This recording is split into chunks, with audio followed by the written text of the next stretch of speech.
আসসালামু আলাইকুম ওরহমতুল্লাহি অবরাকাতু বিসমিল্লাহির রহমানির রহিম। সুপ্রিয় দর্শক মণ্ডলী, আপনারা সকলেই ঈদের চাঁদের জন্য অপেক্ষারত।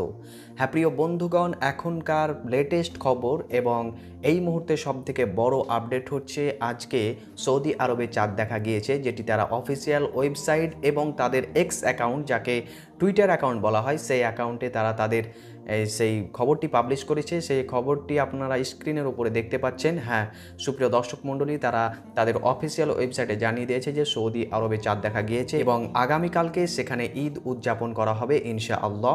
যেহেতু আমাদের ভারতে এবং বাংলাদেশে এবং পাকিস্তানে আজকে 28টি রোজা পরিপূর্ণ হয়েছে, অর্থাৎ আমরা কালকে একটি রোজা করব ইনশাআল্লাহ এবং তারপরেই আমাদের হয়তো 31 তারিখ, যদি আমরা কাল সন্ধ্যাবেলায় চাঁদ দেখতে পেয়ে নিই, তাহলে 31 তারিখ আমাদের ঈদ উদযাপন হবে ইনশাআল্লাহ। সুপ্রিয় দর্শক মণ্ডলী, এই ভিডিওটি আপনি বেশি বেশি পরিমাণে শেয়ার করে সকলকে জানিয়ে দিন, কারণ নেকির সাথে যদি আপনি শেয়ার করেন তাহলে সকলেই সঠিক খবরটি জানতে পারবে। আসসালামু আলাইকুম ওয়া রাহমাতুল্লাহি ওয়া বারাকাতুহু।